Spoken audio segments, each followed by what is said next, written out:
नमस्कार मंडळी, मी शुभांगीच कट्ट्यावर तुमच्या सगळ्यांचं खूप खूप मनापासून स्वागत आहे.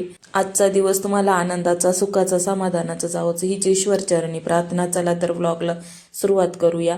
तर ना श्लोकचे बाबा या दरवेळेस दिंडीला ना पायी जात असता, पण ह्यावेळेस त्यांचं काही जाणं झालं नाही.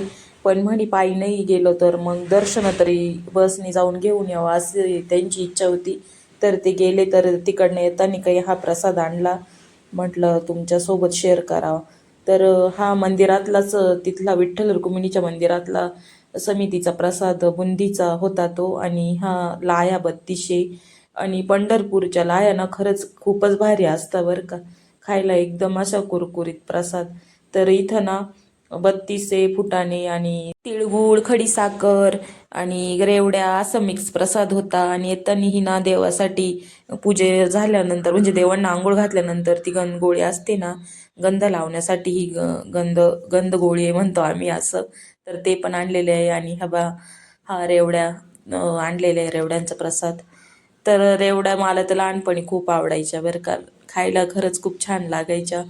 तर मग या अशा पद्धतीने असा प्रसाद आणला, पेढे पण आणलेले. आणि त्याच्यानंतर ना ते येताना जेजुरीला गेले होते, तिथला हा भंडार आणि तिथलाच हा पेढ्यांचा प्रसाद पण घेऊन आले. आणि ही छोटीशी गाय पण आणलेली आहे. तर ना ही आमच्या ताईंसाठी आणलेली आहे, त्यांना देण्यासाठी. तर मग पाहू शकतात किती छान गाय ही.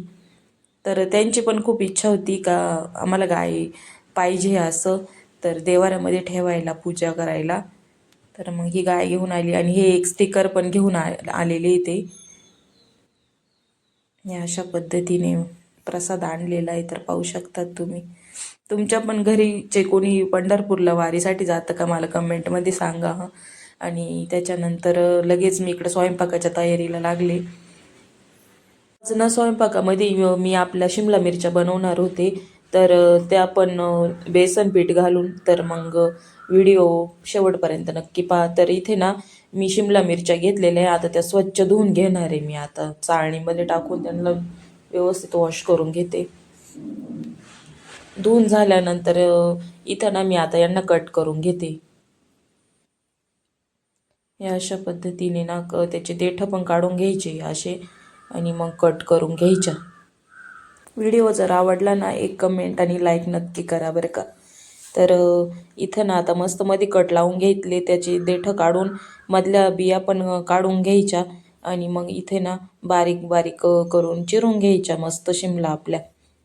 तर इथे अशा पद्धतीने मी ना आता चिरून घेते एक एक करून.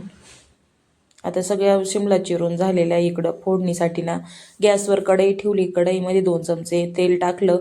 तेल टाकल्यानंतर त्यामध्ये जिरा मोहऱ्याची फोडणी दिली. कढीपत्ता पण टाकून घेतला. कढीपत्ता चांगला तडतडला का मग लगेच पाव चमचा हळद टाकून घेतली इथं. आणि त्याच्यानंतर बारीक चिरलेला शिमला इथे मी टाकून घेते. त्यानंतर मिक्स करायचं हे. मिक्स झाल्यानंतर ना यामध्ये मीठ पण टाकून घ्यायचं. आणि पुन्हा व्यवस्थित मिक्स करून घेतले का मग वाफी भरून द्यायची. त्यामध्ये 1 चमचा मी इथं लाल तिखट टाकून घेते. तर या अशा पद्धतीने लाल तिखट टाकून घेतलेलं आहे. पुन्हा मिक्स करून घ्यायचं. मिक्स केल्यानंतर हे ना वाफी भरू द्यायचं चांगलं. शिमला मिरचीमध्ये पाण्याचं प्रमाण जास्त असतं, त्याच्यामुळं ना या भाजीत पाणी टाकायची गरज पडत नाही. तर याला आपोआप पाणी सुटतं. तर पाहू शकतात तुम्ही. आणि ह्या शिमला मिरच्या शिजल्या पण छान जात्या. तर मस्त आपल्या शिमला मिरच्या इथं शिजलेल्या आहे. तर ना इथे मी 1 चमचा बेसन घेते. आणि आता बेसन यामध्ये मिक्स करून घ्यायचं. तर ह्या अशा पद्धतीने तुम्ही पाहू शकता. आता ना बेसन मी इथं मिक्स करून घेतलेलं आहे. आणि थोडंसं ना यावरती पाणी शिंपडायचं, म्हणजे ना आपली भाजी व्यवस्थित होते. तर इथं मी थोडंसं पाणी शिंपडून घेतलेलं आहे. आणि आता मस्त वाफी भरू द्यायचं.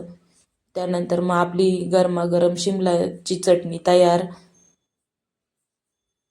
तुम्हाला हा व्हिडिओ कसा वाटला मला कमेंटमध्ये नक्की सांगा. व्हिडिओ जर आवडला असेल तर प्लीज चॅनलला एक लाईक करा आणि शेअर करा आणि सबस्क्राईब करा. तर इथं मस्त आपली शिजून शिमला मिरची तयार आहे.